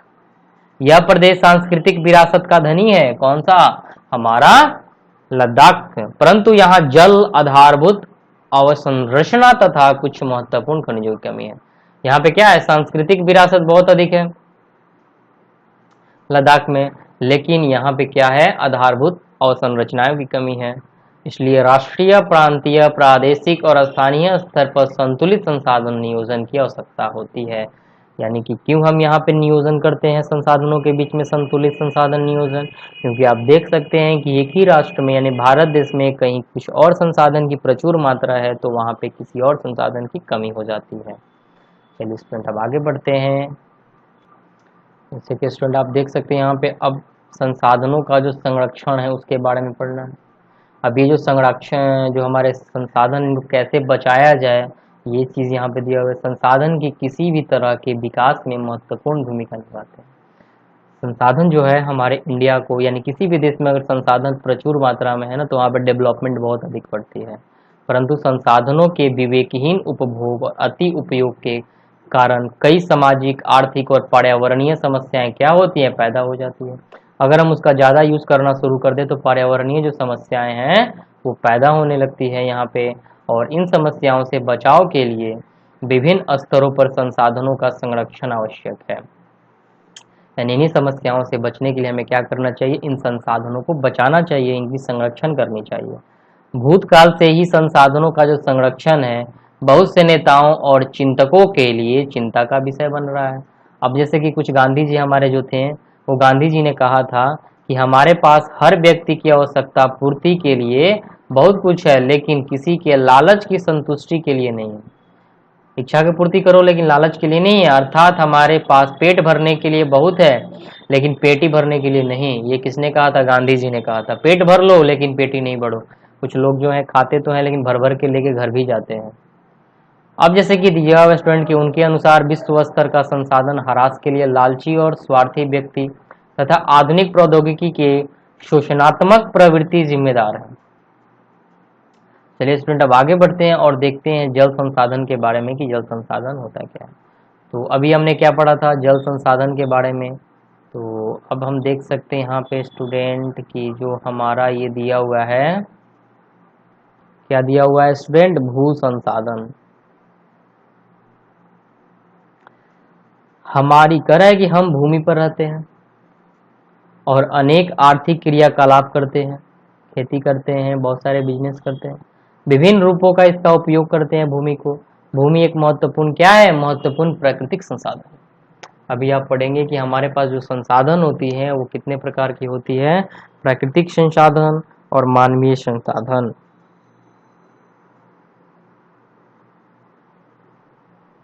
दिया हुआ है यहाँ पे कि भू संसाधन के बारे में पढ़ना है। तो आपने देखा यहाँ पे कि कैसे हम भूमि पर रहते हैं और बहुत सारे क्रियाकलाप भी करते हैं। यहाँ पे विभिन्न रूपों में इसका उपयोग हम करते हैं। जैसे कि भूमि एक क्या है, हमारा बहुत ही महत्वपूर्ण प्राकृतिक संसाधन है। अब जैसे कि हमने पढ़ा था कि अभी संसाधन जो होते हैं वो प्राकृतिक संसाधन और मानवीय संसाधन में हम क्या करते हैं, इनको बांट देते हैं। क्या करते हैं, बांट देते हैं। अभी ये जो चीज दिया हुआ है यहाँ पे कि प्राकृतिक वनस्पति, वन्य जीव, मानव जीवन, आर्थिक क्रियाएं, जो क्रियाएं हैं, परिवहन तथा संचार व्यवस्थाएं भूमि पर ही आधारित है। ये सब क्या है, ये सब भूमि पर ही आधारित है। परंतु लेकिन भूमि एक सीमित संसाधन है। क्या है, यह एक सीमित संसाधन है। इसलिए उपलब्ध भूमि का विभिन्न उद्देश्यों के लिए उपयोग सावधानी और योजनाबद्ध तरीके से होनी चाहिए। क्या होनी चाहिए, योजनाबद्ध तरीके से होनी चाहिए। अभी आपने सुना प्राकृतिक संसाधन, तो ये प्राकृतिक संसाधन क्या है, पहले हम इसे थोड़ा देख लेते हैं। तो प्राकृतिक वे संसाधन है जो मानव जाति के कार्यों के बिना मौजूद है। यानी यहाँ पे कोई मानव जाति नहीं है, ये केवल प्रकृति पर रिलेटेड है। दूसरे शब्दों में हम ये कह सकते हैं स्टूडेंट कि प्राकृतिक पदार्थ जो अपने अपेक्षाकृत मूल प्राकृतिक रूप से मूल्यवान माने जाते हैं, उन्हें प्राकृतिक संसाधन कहते हैं। यानी कि प्राकृतिक संसाधन में मानवीय संसाधन यानी कि मानव का कोई हस्तक्षेप नहीं है। अब जैसे हम इसमें ले सकते हैं कि जो चुंबकीय, गुरुत्वीय, विद्युतीय गुण बल, पृथ्वी एवं सूर्य के प्रकाश, वायुमंडल, जल, थल, ये हमारे चीजें हैं, ये क्या है, ये सब के सब हमारे प्राकृतिक संसाधन हैं। चलिए स्टूडेंट अब आगे बढ़ते हैं और देखते हैं। और ये हमारे जो प्राकृतिक संसाधन है, इनको भी दो टर्म में बांटा गया। आप पढ़े लिए थे पहले कि नवीकरण और अनवीकरण योग्य। तो भारत में भूमि जो है ना, विभिन्न प्रकार की भू आकृतियों जैसे कि पर्वत, पठार, मैदान, द्वीप पाए जाते हैं। यहाँ पे लगभग 43% भू क्षेत्र मैदान है हमारे भारत में, और जो कृषि उद्योग के विकास के लिए सुविधाजनक है। यानी यहाँ पे कृषि और उद्योग हम कर सकते हैं। पूरे भू क्षेत्र के 30% भाग पर विस्तृत है और कुछ बारहमासी नदियों के प्रभाव सुनिश्चित करते हैं और पर्यटन विकास के लिए अनुकूल परिस्थितियां प्रदान करते हैं। और परिस्थिति के महत्वपूर्ण, ये प्रकृति के लिए परिस्थिति के अनुसार ये महत्वपूर्ण है। देश के क्षेत्रफल का 27% हिस्सा क्या है, पठारी क्षेत्र में है। अगर क्वेश्चन आ जाए कितने प्रतिशत भाग जो है पठारी क्षेत्र में है, तो 27% भाग है। और इसमें खनिजों, जीवाश्म ईंधन और वन का अपार संचय कोष होता है। क्या होता है स्टूडेंट, अपार संचय कोष होता है। अब जैसे आप इस चार्ट में देख सकते हैं कि हमारा ये सर्कल है अर्थ का, इसमें से 43% पार्ट में हमारा मैदान है। पर्वत जो है हमारे 30% पठार पे पर हमारे हैं, और 27% में क्या है, ये पठार आते हैं। ओके स्टूडेंट, तो देख सकते हैं आप, ये हमारा 43% है, ये 30% है, और ये हमारा 27% है। चलिए स्टूडेंट अब आगे बढ़ते हैं और देखते हैं दूसरा चार्ट। आप यहाँ पे आप देख सकते हैं, ये जो दिया हुआ है कि सामान्य भू उपयोग संवर्ग और सामान्य भू उपयोग संवर्ग के बारे में दिया हुआ है। जैसे ये चीज दिया हुआ है आपका 1960-61 से है, और ये 2008 और 9 का है। तो ये जो हमारा ब्लू कलर का है, इस एरिया में वन है। यहाँ पे बंजर भूमि, कृषि अयोग्य भूमि, तो हमारे पास 12.01% में क्या है, जिसमें हम, ये ऐसा भूमि है जिसपे हम कृषि नहीं कर सकते। ये गैर कृषि प्रयोजक अंतर्गत क्षेत्र में से कृषि हम तो नहीं कर सकते। चारागाह जो है हमारा, ये चारागाह के फॉर्म में है। ये जो विविध वृक्ष जो हमारे ये 1.5 में उपवन के अंतर्गत आते हैं। यानी कि जो चीज़ दिया हुआ है ना, ये सब के सब हमारे इस चार्ट से रिलेटेड है। चलिए स्टूडेंट आगे बढ़ते हैं और देखते हैं। जैसे कि स्टूडेंट यहाँ पे दिया हुआ है कि भू संसाधनों का उपयोग निम्नलिखित उद्देश्य में किया जाता है। ये जो भू संसाधन है ना, ये भू यानी कि भूमि का उपयोग जो है वो कैसे कैसे करते हैं, हम इसमें पढ़ेंगे स्टूडेंट। तो भू संसाधनों का उपयोग क्या करते हैं हम, निम्नलिखित उद्देश्य के लिए किया जाता है। अब इसमें हमारा जो पहला है वो क्या है, वन। हम भूमि पे ही वन लगाते हैं। कृषि के लिए उपलब्ध भूमि हमारा यही है। अब कृषि के लिए भी हमारा जो होता है अलग अलग होता है, उसमें बंजर भूमि भी आती है जो कृषि अयोग्य भूमि कहते हैं, जैसे कि अभी मैंने आपको चार्ट में दिखाया था। व यानी गैर सरकारी प्रयोजक लगाई गई भूमि, जैसे कि हमारे इमारतें, अब ये गैर कृषि योग्य है। अब यहाँ पे हम इमारत खड़ा कर दिए, वहाँ पे तो कृषि नहीं कर सकते। जहाँ पे सड़कें बना दी हैं वहाँ पे तो कृषि नहीं कर सकते। जहाँ पे बिजनेस स्टार्ट किया गया, उद्योग लगाया गया है, यहाँ पे भी स्टार्ट नहीं कर सकते, तो हम इसे गैर सरकारी प्रायोजक बोलते हैं। जैसे घर बन गया तो वहाँ की भूमि क्या होगी, गैर कृषि प्रायोजक हो गई। थर्ड जो रूप है यहाँ पे, प्रति भूमि के अतिरिक्त अन्य कृषि अयोग्य भूमि। प्रति भूमि भी कहीं कहीं आप देखते हैं, जैसे कि अस्थायी चारागाह तथा अन्य गोचर भूमियां हो गई। यहाँ पे चारागाह होती है, उसे भी हम कृषि के अंतर्गत नहीं लेते, और चारागाह के अकॉर्डिंग आता है। विविध वृक्ष जहाँ लगे रहते हैं, फसलें, उपवनों के अधीन भूमि जो होते हैं, यहाँ भी हम कृषि नहीं कर सकते। कृषि योग्य बंजर भूमि, जहाँ 5 से अधिक वर्षों से खेती न की गई हो। अगर 5 वर्षों से अधिक खेती न करते हैं तो वहाँ पे वो भूमि जो होती है वो क्या होती है, इनफर्टाइल हो जाती है, बंजर हो जाती है। चौथा, प्रति भूमि। कह रहे हैं कि वर्तमान जो है हमारी प्रति, जहाँ एक कृषि वर्ष या उससे कम समय से खेती न की गई हो, उसे हम वर्तमान प्रति बोलते हैं, यानी कि 1 साल या 1 साल के अंदर कभी कृषि न हुआ हो। कह रहे हैं कि वर्तमान प्रति भूमि के अतिरिक्त अन्य प्रति भूमि या पुरातन प्रति, ये होता है चीज। अब देखते हैं 5 में टर्म में हम देख सकते हैं स्टूडेंट कि हमारा जो शुद्ध बोया गया क्षेत्र है, अब इसमें हम क्या देखते हैं, कृषि वर्ष में 1 बार से अधिक बोए गए क्षेत्र को शुद्ध निवल बोए गए क्षेत्र में जोड़ दिया जाए और सकल कृषिगत क्षेत्र कहलाता है। तो ये हमारा शुद्ध बोया क्षेत्र होता है। अब चलिए स्टूडेंट हम यहाँ पे देखते हैं, तो जैसे कि स्टूडेंट दिया हुआ है यहाँ पे कि शुद्ध जो निवल हो गया, देख लिए। आगे बढ़ते हैं और देखते हैं यहाँ पे कि भारत में भू प्रयोग प्रारूप जो होता है, कैसे कैसे हम यहाँ पे भू का यूज होता है, भूमि का यूज होता है भारत में। तो जैसे दिया हुआ है स्टूडेंट कि भू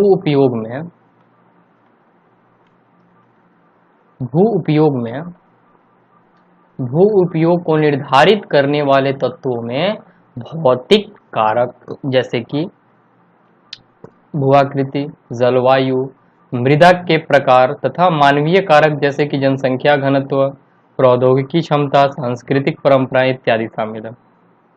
ये सब भूमि के युग में। आप देखते हैं जलवायु के अकॉर्डिंग भी हम भूमि के यूज करते हैं, जनसंख्या का घनत्व भी बढ़ रहा है। तो भारत की जो कुल भौगोलिक क्षेत्रफल है वो तो आपको मैंने पहले ही पढ़ा चुके हैं, 6 क्लास में आपने पढ़ा ही होगा पहले, कि 32.8 लाख वर्ग किलोमीटर में हमारे भारत की क्षेत्रफल फैली हुई है।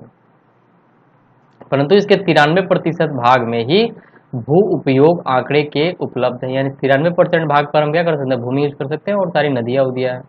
क्योंकि पूर्वोत्तर प्रांतों में असम को छोड़कर अन्य प्रांतों के जो हमारे सूचित क्षेत्रों में यानी संचित क्षेत्रों के बारे में जानकारी उपलब्ध नहीं है। जैसे आप देख सकते हैं कि जम्मू एंड कश्मीर में क्या करते हैं, वहाँ पे तो खेती नहीं हो सकती है। पाकिस्तान और चीन अधिकृत क्षेत्र में भूमि उपयोग का सर्वेक्षण भी नहीं हुआ है, यहाँ पे हम यूज नहीं कर सकते हैं। वही चीज़ यहाँ पे दिया हुआ है कि स्थानीय जो अस्थायी चारागाह है उसके अंतर्गत भूमि कम हुई है, पशुधन इतनी बड़ी संख्या के लिए चारा उपलब्ध कराने में कैसे समर्थ होंगे, यानी कि ये सब बातें हमारी अभी भी बनी हुई है। अब जैसे यहाँ पे आप देख सकते हैं कि इस भूमि के 2 या 3 वर्षों या 2 बार बोया जाता है।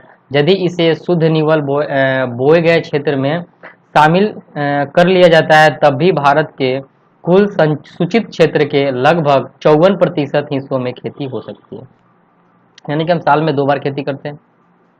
अब जैसे स्टूडेंट आप यहाँ पे देख सकते हैं कि जो शुद्ध बोए गए क्षेत्र का प्रतिशत विभिन्न राज्यों के विभिन्न, पंजाब हो गया, हरियाणा, 80% भूमि पर खेती होती है। किस पे, हरियाणा और पंजाब में इसके 80% भूमि पर खेती होती है। परंतु अरुणाचल प्रदेश, मिजोरम, मणिपुर, अंडमान निकोबार द्वीप समूह में मात्र 10% से भी कम क्षेत्र पर बोया जाता है। तो आप देख सकते हैं स्टूडेंट, एक ही देश में 2 ऐसे देश यहाँ पे हमारे राज्य हैं, पंजाब और हरियाणा, जिसके जितने भी हमारे जमीन है, एरिया है, उसके 80% भूमि पर क्या होती है, खेती की जाती है। और अरुणाचल प्रदेश, मिजोरम, मणिपुर, अंडमान निकोबार द्वीप समूह में 10% से कम की भूमि पर भी हम क्या कर सकते हैं, खेती करते हैं।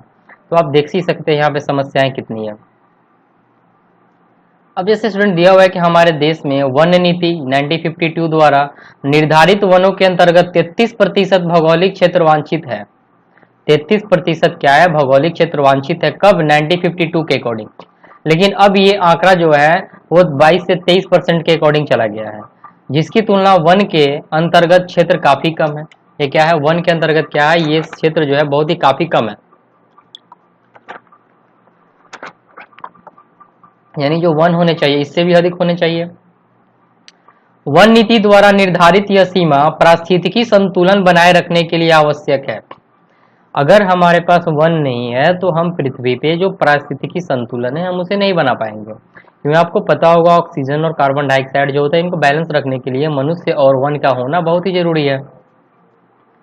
वन क्षेत्रों के आसपास रहने वाले लाखों लोगों की आजीविका इस पर निर्भर करती है और भू उपयोग का एक भाग बंजर भूमि और दूसरा गैर कृषि प्रयोजक लगाई गई भूमि कहलाता है। और बंजर भूमि जो होती है ना वो क्या होती है स्टूडेंट, तो बंजर भूमि में पहाड़ी चट्टानें, सूखी मरुस्थलीय भूमि शामिल है। और गैर कृषि प्रयोजक में लगाई गई भूमि में खनन हो गया, उपरांत खदान वाले स्थान आ गए, गहरी खाई हो गई, मलबे के साथ खुला छोड़ दिया गया। ये सब हमारे जो होता है ना खनन के कारण झारखंड, छत्तीसगढ़, मध्य प्रदेश, उड़ीसा जैसे राज्यों में क्या हुआ है, वन्य उन्मूलन हुए यानी कि वनों की कटाई हुई है और निम्नीकरण का कारण बना है, यानी कि वन के कटाई का कारण बना है ये सब माइनिंग एरिया। अब वहीं हम ले लेते हैं गुजरात, राजस्थान, मध्य प्रदेश, महाराष्ट्र। अति पशुचरण भूमि है, यहाँ पे बहुत ही ज्यादा पशुचरण भूमि है जिसके कारण यहाँ पे निम्नीकरण मुख्य कारण है। पंजाब को ले लीजिए, हरियाणा को, पश्चिमी उत्तर प्रदेश जैसे राज्यों में अधिक सिंचाई भूमि निम्नीकरण के लिए उत्तरदायी है। अति सिंचन के अत्यंत जो जलाक्रांता भूमि निम्नीकरण जो है हमारे यहाँ, ये हमारे मृदा के लवणीयता और क्षारीयता बढ़ा देती है। चलिए स्टूडेंट अब आगे देखते हैं। जैसे कि स्टूडेंट दिया हुआ है कि भूमि निम्नीकरण और संक्षरण का उपाय। भूमि क्या है, एक ऐसा संसाधन है जिसका उपयोग हमारे पूर्वज करते आए, भावी पीढ़ी भी इस भूमि का उपयोग करेगी खेती के लिए। हम भोजन, मकान, कपड़े, अपनी मूल आवश्यकताओं का 95% जो हिस्सा होता है, भाग होता है, भूमि से प्राप्त करते हैं। क्या करते हैं, भूमि से प्राप्त करते हैं। मानव जो कार्यकलापों के कारण न केवल भूमि का निम्नीकरण हो रहा है बल्कि भूमि का नुकसान पहुंचाने वाले प्राकृतिक ताकतों को भी बल मिला है। जैसे कि दिया हुआ स्टूडेंट की भारत में लगभग 13 करोड़ हेक्टेयर भूमि निम्नीकृत है। क्या है, निम्नीकृत है 13 करोड़ हेक्टेयर भूमि। लगभग 28% भूमि जो निम्नीकृत वनों के अंतर्गत है, 56% जो क्षेत्र है वो जल अपर्दित है और शेष जो है वो लवणीय और क्षारीय में आते हैं। कुछ मानव जैसे कि वनोन्मूलन, अति पशुचरण, खनन ने भी भूमि के निम्नीकरण भूमि का क्या कर दिया, निभाई है। निम्नीकरण का मतलब धीरे धीरे खत्म करना। आप यहाँ पे देखिए कि भारत में बंजर भूमि, ये 2000 का आंकड़ा है, यानी कि आज से 20 साल पहले की बात है। ये जो ब्लैक ब्लू है ना, ये 56% है और 56% में क्या है, जल द्वारा अपर्दित क्षेत्र, ये जल द्वारा है, ये यानी कि यहाँ पे जल ही जल है। वनों द्वारा निम्नीकृत क्षेत्र, ये वनों द्वारा निम्नीकृत 28% है। ये जो है 6% ये लवणीय और क्षारीय है और 10% जो है ये वायु द्वारा अपर्दित क्षेत्र है। चलिए स्टूडेंट अब आगे बढ़ते हैं और देखते हैं यहाँ पे मृदा संसाधन। क्या पढ़ेंगे स्टूडेंट, मृदा संसाधन। मिट्टी अथवा मृदा सबसे महत्वपूर्ण नवीकरण योग्य प्राकृतिक संसाधन है। मिट्टी और मृदा जो होती है ये नवीकरण योग्य प्राकृतिक संसाधन, यानी कि पीना हम इन्हें क्या कर सकते, पुनः प्राप्त कर सकते हैं। यह पौधों के विकास का माध्यम है। पौधे जो होते हैं, पेड़ पौधे क्या करते हैं, इन्हीं पे विकास करते हैं। जो पृथ्वी पर विभिन्न प्रकार के जीवों का पोषण करती है, ये क्या करती है, पृथ्वी पर विभिन्न प्रकार के जीवन को पोषती है। मृदा एक जीवन तंत्र है। कुछ सेंटीमीटर गहरी मृदा बनाने लाखों वर्ष लग जाते हैं और मृदा बनने की प्रक्रिया में उच्चवाच, जनक सेल तथा सस्तर सेल जलवायु, वनस्पति और वन्य जीव पदार्थों के कुछ मुख्य कारक हैं। स्टूडेंट अब आगे देखते हैं कि जो मृदाओं का वर्गीकरण है वो कितने प्रकार से किया गया है। तो देखिए, पहले जो मृदा होती है ना, वो मृदा की जो प्रक्रिया होती है वो कैसे निर्धारित की जाती है, वो डिवाइड की जाती है उनके रंग के अकॉर्डिंग, गहराई के अकॉर्डिंग, गठन के अकॉर्डिंग, वायु के अकॉर्डिंग और रासायनिक और भौतिक गुणों के आधार पर भारत की जो मृदाएं हैं उनका निम्नलिखित प्रकार से बांट दिया गया है। तो अब चलिए हम पढ़ते हैं कि जो भारत की मृदाएं हैं यानी कि मिट्टियां जो है उनको कितने प्रकार में और कैसे इनको डिस्ट्रीब्यूट किया गया है। तो देखिए, भारत में अनेक प्रकार के उच्चवाच है, भूआकृतियां हैं, जलवायु और वनस्पतियां पाई जाती है। यहाँ पे बहुत ज्यादा उच्चवाच है, भूआकृतियां भी पाई जाती है, अलग अलग की प्रकार की भूआकृति है, कहीं ऊंचे हैं कहीं नीचे हैं। जलवायु अलग अलग होती है, क्लाइमेट यहाँ भारत में अलग अलग होता है। आप देख ही सकते हैं कि एक मासिक में ज्यादा बारिश होता है तो राजस्थान के जैसलमेर और बीकानेर में तो बारिश ही नहीं होती है। इन्हें हम जलवायु बोलते हैं। और आपको मौसम और जलवायु का डिफरेंस पता होना चाहिए कि क्या होता है। मौसम जो होता है डे टू डे चेंजिंग वाला हमारा चीज़ है। कहने का मतलब है कि मौसम वो डे टू डे चेंज होता है, और जलवायु जो होता है सालों भर का जो एवरेज यानी औसत मौसम जो होता है हम उन्हें जलवायु बोलते हैं। यानी कि जलवायु जो होता है सालों भर का ले लेते हैं। अब जैसे मान के चलिए मैं बोलूँगा क्या कि जो जम्मू एंड कश्मीर की जलवायु कैसी है, तो वहाँ पे ठंडी है, शीत जलवायु है। जब मैं राजस्थान का लेंगे तो वहाँ पे क्या है, हमारी वहाँ पे गर्मी है। अगर मासीराम का लेंगे तो वहाँ पे क्या है, वर्षा है, ज़्यादा वहाँ पे वर्षा होती है, वर्षा जलवायु, वहाँ पे क्लाइमेट ज़्यादा। अब जैसे दे रहा है यहाँ पे की जो मिट्टियाँ हैं वो हमारे उच्चवाच भू आकृतियाँ जलवायु और वनस्पति पाई जाती है यहाँ पे, और इस कारण अनेक प्रकार की मृदाएं विकसित होती है। अगर अलग अलग प्रकार की चीजें यहाँ पाई जाएगी, उच्चवाच अलग होगा, कहीं भू आकृतियाँ अलग होगी, जलवायु अलग होंगे, वनस्पतियाँ अलग अलग पाई जाएगी, तो मिट्टियाँ भी तो अलग अलग पाई जाएगी। तो चलिए अब हम मिट्टी के बारे में स्टडी करना शुरू करते हैं, और जो पहला हमारा मिट्टी है वो है जलोढ़ मिट्टी। और ये बहुत ही ज़्यादा फर्टाइल होता है, यहाँ पे बहुत ही अच्छे से खेती होती है। तो जलोढ़ मिट्टी हमारी मृदा क्या है, तो यह मृदा जो है ना विस्तृत रूप में फैली हुई है। यानी जो जलोढ़ मृदा है ये भारत के बहुत ही बड़े भाग में विस्तृत हुई है, और यह देश की महत्वपूर्ण मृदा है। ये जो मिट्टी है ना, मृदा को हम मिट्टी बोलते हैं, जिसे हम सॉइल बोलते हैं इंग्लिश में। तो ये जो मृदा है ये क्या है, भारत के बहुत ही बड़े हिस्से में फैली हुई है, और ये बहुत ही ज्यादा क्या होती है, फर्टाइल होती है, उपजाऊ होती है। वास्तव में संपूर्ण उत्तरी मैदान जो है ना, मैं अभी आपको बताऊंगा उत्तरी मैदान क्या है। उत्तरी मैदान जलोढ़ मृदा से बना है। आपको मैंने पहले, अगर आप लोग 6, 7, 8, 9 अगर ऐसे सब क्लास किए होंगे अगर आप, तो उसमें दिया होगा कि जो भी हमारा उत्तरी साइड का एरिया है ना वो क्या है, वो ज्यादातर हमारे एग्रीकल्चर के लिए सही है। क्यों? क्योंकि आप देखते हैं कि जो उत्तरी एरिया है ना, उत्तरी गोलार्ध में, सॉरी, हमारे उत्तरी जो मैदान है भारत की वो ज्यादा फर्टाइल है। और क्यों फर्टाइल है, इसका रीजन है, फर्टाइल होने का रीजन ये है कि ये जो 3 प्रकार की यहाँ पे नदियां हैं ना, सिंधु नदी, गंगा नदी और ब्रह्मपुत्र नदी, ये तीनों नदियां क्या करती है ना, ये तीनों नदियों के बेसिन में बहुत ही ज्यादा ये जो मिट्टियां पाई जाती है जलोढ़ मृदा, इन्हीं तीनों के बेसिन में पाई जाती है, और यहाँ की जो मिट्टी है ना वो बहुत ही ज्यादा फर्टाइल होती है। तो ये जो हमारी सिंधु नदी है आप देखते हैं ये उत्तर में ही है, गंगा नदी है उत्तर में ही है, ब्रह्मपुत्र नदी है वो भी उत्तर में ही है। तो चलिए अब देखते हैं आगे।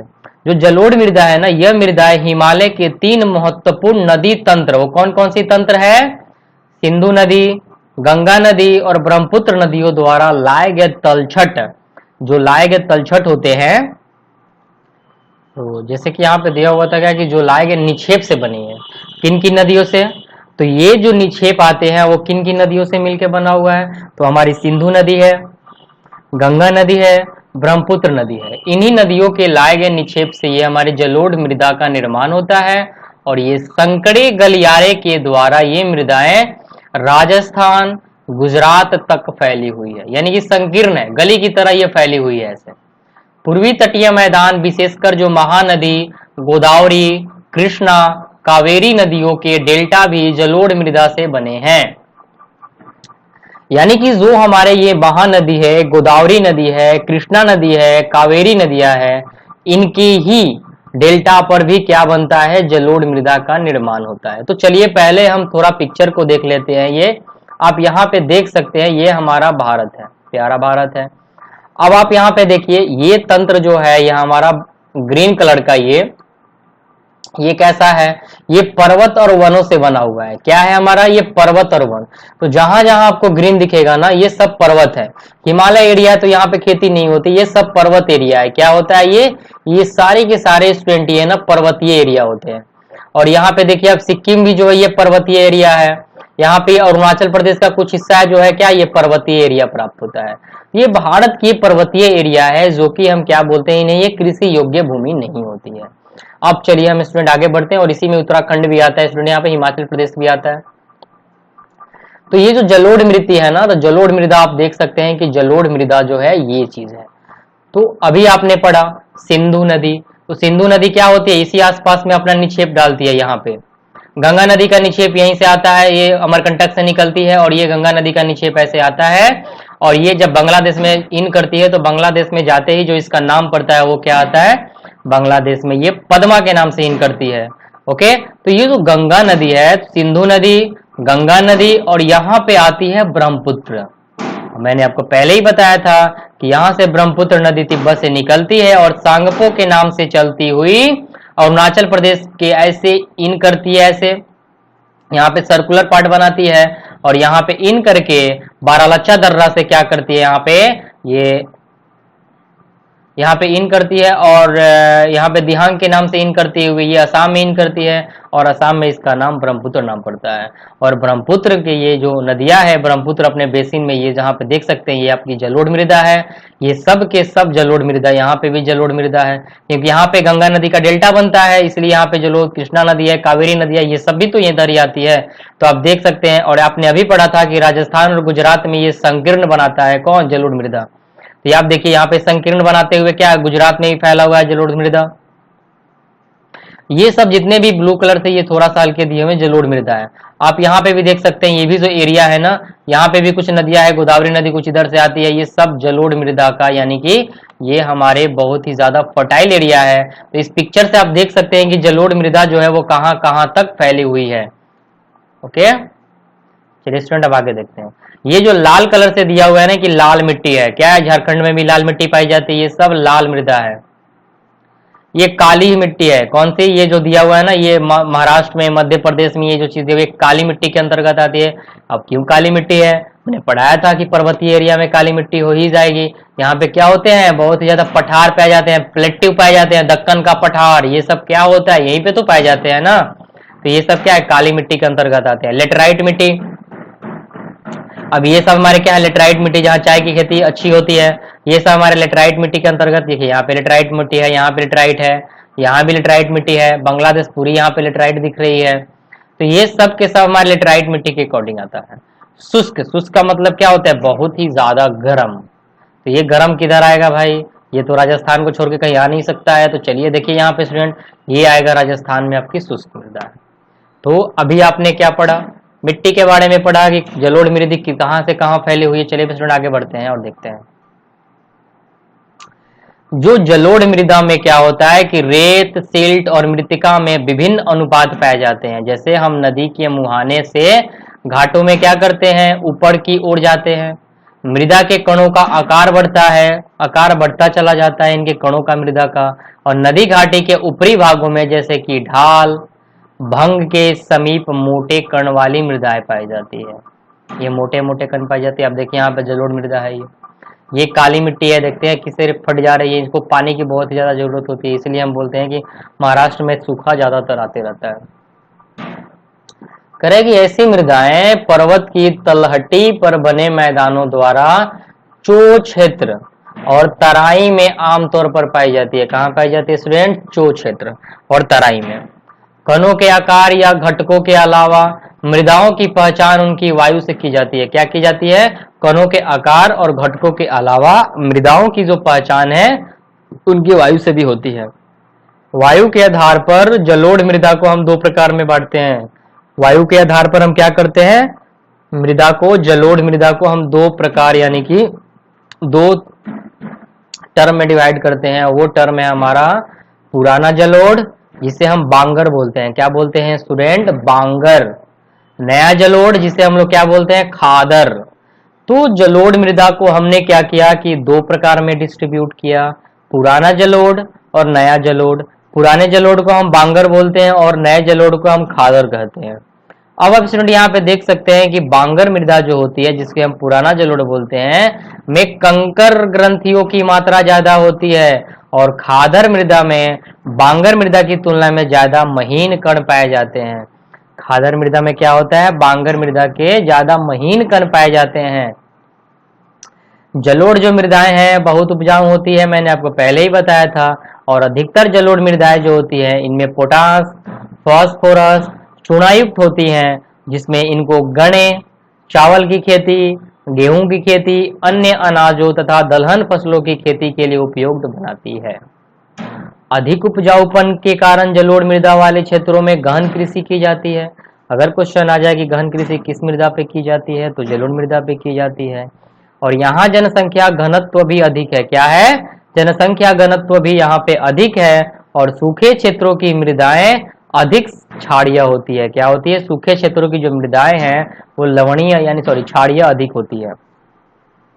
और इन मृदाओं का जो सही उपचार है वो सिंचाई करके इनकी पैदावार बढ़ाई जाती है। यानी कि जो लवणीय यानी कि जो क्षारीय मृदाएं हैं इनकी पैदावार बढ़ाने के लिए इनको सिंचाई करना पड़ता है अधिकतर।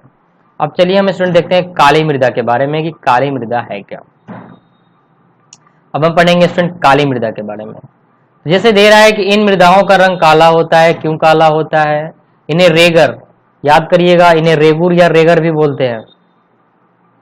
रेगुर मिट्टी या रेगर मिट्टी, क्वेश्चन आता है कि निम्नलिखित में से किसे काली मिट्टी का एक उदाहरण है, तो रेगर मिट्टी या रेगुर मिट्टी। काली मृदा जो होती है ना वो कपास की खेती के लिए क्या होती है? उपयुक्त होती है। क्या होती है? काली मृदा जो होती है, काली मृदा बहुत ही महीन कण। अब यहाँ पे आप देख सकते हैं कि काली खेती के लिए ये उपयुक्त होती है। पश्चिमी घाटी में पहाड़ी पद पर पाई जाती है और इन मृदाओं का रंग जो होता है, एक मिनट सॉरी स्टूडेंट, और ये क्या होता है यहाँ पे जैसे कि दिया हुआ है कि काली मृदा जो है ये खेती के लिए क्या होती है? खेती के लिए उचित समझी जाती है। कौन सी? कपास की खेती के लिए जो काली मृदा है वो उचित समझी जाती है और काली कपास मृदा के नाम से भी जानी जाती है।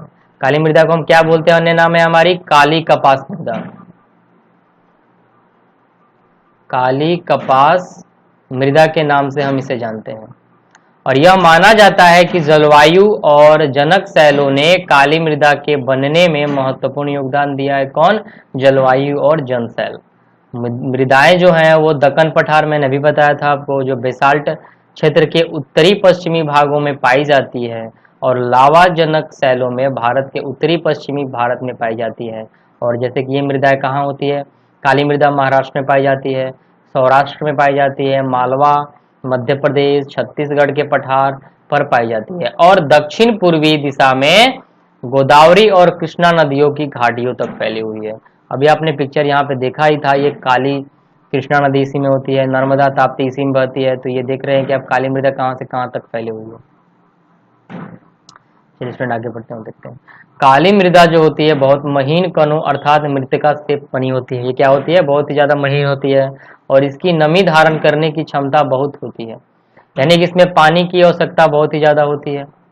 इसके अलावा ये मृदाएं कैल्शियम कार्बोनेट, मैग्नीशियम, पोटास, चूने जैसे पौष्टिक तत्वों से परिपूर्ण होती है। कौन सी मृदा? काली मृदा जो होती है इसमें कैल्शियम कार्बोनेट, मैग्नीशियम, पोटास, चने जैसे पौष्टिक जो तत्व हैं इससे ये हमारी काली मृदा जो होती है ये परिपूर्ण होती है। परंतु इसमें फास्फोरस की मात्रा कम होती है। किसमें? काली मृदा में। गर्म और शुष्क मौसम में इन मृदाओं में गहरी दरारें पड़ जाती है। जब भी सूखा आता है तो आप देख सकते हैं ये काली मृदा है और इनके में क्या हो गया है? ये बहुत ही बड़ी बड़ी दरारें पड़ जाती है, जैसे कि जिससे कि अच्छी तरह वायु मिश्रण होती है। इसमें क्या होता है? वायु का मिश्रण हो जाता है और गीली होने से ये मृदाएं चिपचिपी हो जाती है और इनको जोतना मुश्किल हो जाता है। यानी काली मृदाएं जो हुई ये पानी पड़ते ही क्या होते हैं? इतनी गीली हो जाती है कि हम इन्हें ये चिपचिपी पड़ जाती है जिन्हें हम जोतना हमें क्या होता है? मुश्किल हो जाता है। इसलिए इसकी जुताई मानसून प्रारंभ होने से पहली बौछार से ही शुरू कर दी जाती है। यानी कि पहली जो मानसून की बौछार होती है उसी में काली मिट्टी की जो काली मृदा की जो जुताई होती है वो कर दी जाती है। अब इस हम पढ़ेंगे लाल मिट्टी और पीली मृदा के बारे में। जैसे कि दिया हुआ है कि लाल मृदा दक्कन पठार के पूर्वी और दक्षिणी हिस्सों में रवेदार आग्नेय चट्टानों पर कम वर्षा वाले भागों में विकसित हुई है। अब जानते हैं कि लावा लाल कलर का होता है, तो लाल मृदा जो है वो दक्कन के पठार के पूर्वी और दक्षिणी हिस्सों में क्या होता है? रवेदार आग्नेय चट्टानों पर कम वर्षा वाले भागों में विकसित हुई है। लाल और पीली मृदाएं जो हैं, लाल और पीली मृदाएं ओडिशा, छत्तीसगढ़, मध्य गंगा के मैदान, दक्षिण छोर पर और क्षेत्रों में नमक की मात्रा इतनी अधिक है। अब कहने का मतलब है यहाँ पे स्टूडेंट कि जो चीज यहाँ पे दिया हुआ है कि दक्षिण पर और पश्चिमी घाट और पहाड़ी पथ पर पाई जाती है कौन सी? लाल मृदा। और इन मृदाओं का रंग जो होता है लाल रंग रवेदार आग्नेय और रूपांतरित चट्टानों में लौह धातु के प्रसार के कारण होता है। इनका पीला रंग में जलयोजन के कारण होता है। अगर ये इन्हीं को अगर हम क्या करें, इनमें जलयोजन कर दें, जल की अधिक मात्रा बढ़ा दें, तो यही लाल जो मिट्टी है ना पीली मिट्टी में तब्दील हो जाती है। चलिए स्टूडेंट अब आगे बढ़ते हैं और देखते हैं लेटराइट मिट्टी को। जैसे कि दिया हुआ लेटराइट मृदा जो है, लेटराइट शब्द जो है ग्रीक भाषा के एक शब्द लेटर से लिया गया है। क्या लिया गया है? लेटर से। और इस लेटर का अर्थ होता है ईंट। क्या होता है? ईंट। लेटराइट मृदा उच्च तापमान, अत्यधिक वर्षा वाले क्षेत्रों में विकसित होती है। ये क्या होती है? अत्यधिक क्षेत्रों यानी कि वर्षा वाले क्षेत्रों में विकसित होती है। और यह भारी वर्षा से अत्यधिक लीचिंग, इसको हम लोग निक्षालन का परिणाम है। और इस मृदा में ह्यूमस की मात्रा बहुत ही कम होती है, क्योंकि अत्यधिक तापमान के कारण जैविक पदार्थों का अपघटित करने वाले बैक्टीरिया जो होते हैं वो नष्ट हो जाते हैं। क्या होते हैं? बैक्टीरिया जो अधिक तापमान के कारण यहाँ पे नष्ट हो जाते हैं, जिसके कारण ह्यूमस की मात्रा यहाँ पे कम हो जाती है। लेटराइट मृदा पर अधिक मात्रा में खाद और रासायनिक उर्वरक डालकर खेती की जा सकती है। और ये मृदाएं जो होती हैं, लाल मिट्टी जो होती है, लेटराइट मिट्टी, ये मुख्यतः तौर पर कर्नाटक में पाई जाती है, केरला में पाई जाती है, तमिलनाडु में, मध्य प्रदेश के कुछ हिस्सों में, उड़ीसा में, असम के पहाड़ी क्षेत्रों में पाई जाती है। मृदा संरक्षण की उचित तकनीक अपनाकर इन मृदाओं पर कर्नाटक, केरल, तमिलनाडु में चाय और कॉफी उगाई जाती है। यानी कर्नाटक में, केरल में और तमिलनाडु में इसकी अच्छी खासी चाय की खेती की जाती है। अब जैसे कि तमिलनाडु हो गया, आंध्र प्रदेश हो गया, केरल की लाल लेटराइट मृदाएं जो है वो काजू की फसल के लिए क्या होती है? अत्यधिक उपजाऊ होती है। अब चलिए स्टूडेंट हम देखते हैं मरुस्थलीय मृदा। अब ये जो मरुस्थलीय मृदा है, ये क्या है? मरुस्थलीय मृदाएं लाल रंग की होती है और भूरे रंग की होती है। और ये मृदाएं आमतौर पर रेतीली और लवणीय होती है। क्या होती है? रेतीली और लवणीय होती है। अब जैसे ये स्टूडेंट आप देख रेतीली और लवणीय हो चुका है, अब हम पढ़ते हैं वन मृदा के। वन मृदा क्या है? ये मृदाएं आमतौर पर पहाड़ी और पर्वतीय क्षेत्रों में पाई जाती है, और जहां पर्याप्त वर्षा वन उपलब्ध होते हैं। क्या होते हैं? यहाँ पे पर्याप्त वन उपलब्ध होते हैं। और इन मृदाओं के गठन में पर्वतीय पर्यावरण के अनुसार बदलाव आ जाता है, और नदी घाटियों में ये मृदाएं दोमट और सिल्टदार होती हैं। क्या होती है? दोमट और सिल्टदार होती है। परंतु ऊपरी ढालों पर इनका गठन मोटे कणों से होता है, और हिमाच्छादीन क्षेत्रों में इनकी मृदाओं को बहुत अपरदन होते रहते हैं। और इसमें जो होता है ना, एसिडिक जो होता है तथा ह्यूमस रहित होते हैं। इसमें एसिडिक नहीं होता है, किसमें? वन मृदा में। और इसमें एसिड की मात्रा भी कम होती है। मृदा अपरदन संरक्षण। अब आप जानते हैं कि मृदा अपरदन क्या है। इनके संरक्षण के लिए हमें क्या करनी चाहिए? पेड़ पौधे लगाने चाहिए। अब ये जैसे कि अभी आपने देखा था क्या कि मरुस्थलीय मृदा, तो जो मरुस्थलीय मृदा है वो कहाँ कहाँ तक होती है देख लीजिए। जो मरुस्थलीय मृदा है वो संतुलन भंग यानी कि प्राकृतिक तत्व जैसे कि पवन, हिम नदी, जल मृदा अपरदन कहलाते हैं ये। और बहता जल जो मृतिका युक्त मृदाएं हैं वो काटते हुए गहरी वाहिकाओं में बनता है। और ये जो चीजें हैं वो कहाँ पे? ये हमारे राजस्थान के यानी कि उत्थान भूमि कहते हैं। और यहाँ जैसे कि दिया हुआ है कि जिन्हें अनवलिकाएं कहते हैं, ऐसी भूमि जो जोतने योग्य नहीं रहती हैं, और इसे हम क्या बोलते हैं? उत्खात भूमि बोलते हैं, बैडलैंड का नाम देते हैं। चलिए स्टूडेंट, तो आज इस वीडियो में इतना ही। अगर आपको ये वीडियो पसंद आए तो लाइक, सब्सक्राइब और शेयर करना न भूलें। तो थैंक्स फॉर वॉचिंग।